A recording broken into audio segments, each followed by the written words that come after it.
வருஷம் வருஷம் இந்த கவர்மெண்ட் எதுக்கலாமோ அவார்டு தருது. ஒரு நல்ல புருஷருங்கிற அவார்டு மட்டும் தரவே மாட்டேங்குது. அப்படி எதுவும் அவார்டு தந்தா நமக்கெல்லாம் முதல் பரிசு. ஏன்னா காலையில எழுந்திருக்கிறதுல இருந்து நைட்டு தூங்குற வரைக்கும் பொண்டாட்டிய ஒரு வேலை செய்யறதுல எல்லா வேலையும் நம்ம தான் செய்யறது. நம்ம அறுபது மேல எந்த கவர்மெண்ட்டுக்கு தெரிய போகுது? சரி, நம்ம கோலத்தை போடுவோம். வெள்ளிக்கிழமை விடியும் வேளை வாசலில் கோலம் போட்டேன். புதன்கிழமையும் வியாழக்கிழமையும் சனிக்கிழமையும் கூட வெள்ளிக்கிழமை விடியும் வேளை விதவிதமாய் கோலம் போட்டேன், விதவிதமாய் கோலம் போட்டேன். சரி, கோலம் போட்டு முடிச்சாச்சு. இந்த குப்பையை கொண்டே கொட்டிட்டு வருவோம்.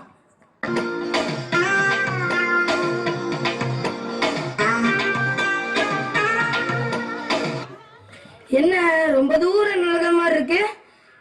இது யாரு வீடு? நம்ம கோபாலி வீடா? என்ன இன்னும் வாசல கூட்டாம வச்சிருக்கேன்?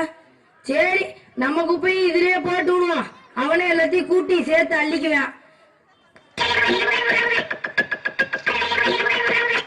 என்ன கோபாலி இந்த பக்கம்? என்னது, என் வீட்டு பக்கம் வந்துட்டு நீ என்ன கேக்குறியா? இப்ப புரிஞ்சு போச்சு. அப்பப்ப இதே மாதிரி என் வீட்டு வாசல்ல குப்பை கிடக்கும். இதுக்கெல்லாம் யாரு காரணம்னு இதுவரை தெரியாம துவச்சிருந்தேன். நீதானா? டேய், உன்னை சும்மா விட மாட்டா, ஊரை கூட்டுறேன்.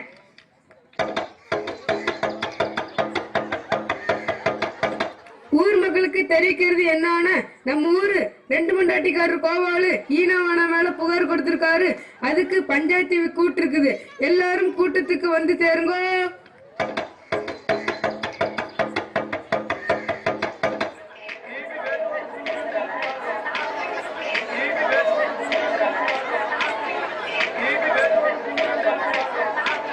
நம்ம எல்லாரும் கூட்டிட்டு எங்களை என்ன நம்ம தலைவரை காணோம்.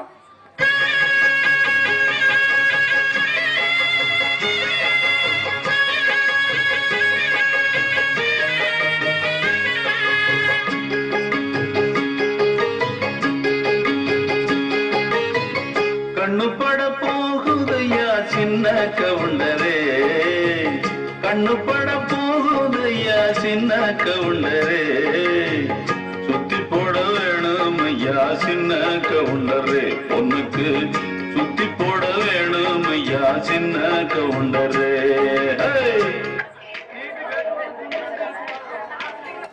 என்ன கோபாலு, உன் பேச்ச கேட்டு பஞ்சாயத்து கூட்டி இருக்கிறோம். நம்ம ஊர் பேரு யாரு எந்த தப்பு செஞ்சாலும் தைரியமா சொல்லு, அதுக்கு ஒரு தண்டனையா கொடுத்துடலாம். தலைவரே, அது வந்துங்க. குர்ரா குர்ரா. என்னது அருவாளா? இப்ப தேவைப்படாது, தேவைப்படும் போது பின்னால வாங்கிக்கிறேன். புடி புடி எந்தா. தலைவரே, இதே மாதிரி ஒவ்வொரு நாளும் ஒவ்வொரு வீட்டு வாசல்ல குப்பை கிடக்குது. இதுக்கு காரணமானவங்களை சும்மா விடக்கூடாது. இதே பஞ்சாயத்துல அவனை கண்டுபிடிச்சு அந்த மரத்துல 2 நாள் தலையில கட்டி தொங்கணும் தலைவரே.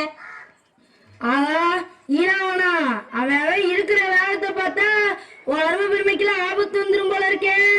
ரொம்ப கவனமா டீல் பண்ணி கலைச்சுடுறா ராசா.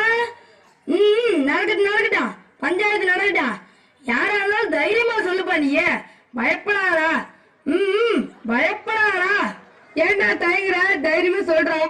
சொல்லு, நீதான் தைரியமான ஆளாச்சே. சொல்லு, சொல்றா. சொல்றா. இதுக்கு போய் ஏன்டா பயப்படுற? சொல்ற. என்ன பெருசு விவரம் இல்லாம பேசுற? நம்ம ஊரு பயில குணம் தெரிஞ்சு பேசுற.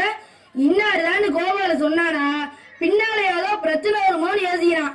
அதான்டா கோபாலு. என்ன கோழி மாடு மாதிரி தலையாட்டுற? பயப்படாம சொல்றா.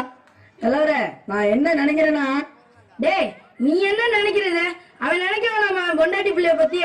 நீ என்னமோ நினைக்கிறேன்னு. அப்ப நான் ஒண்ணு பஞ்சாயத்துல சொல்லக்கூடாதா? சொல்லக்கூடாதா? சொல்லக்கூடாது. சொல்ல உனக்கு உரிமை கிடையாது.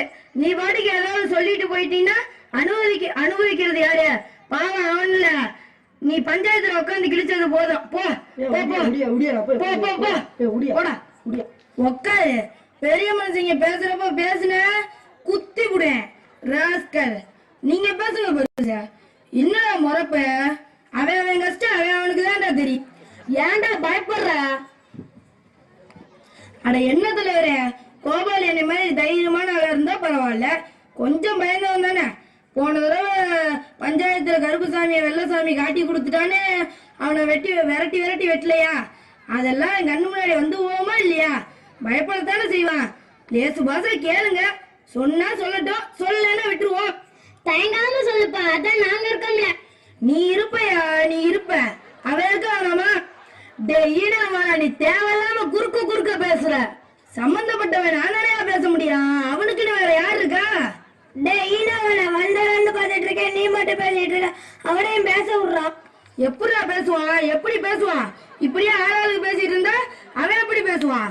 மாசத்துல 10 நாள் தான் அவன் பொண்டாட்டி பிள்ளைகளோட தங்கியிருக்கான். 20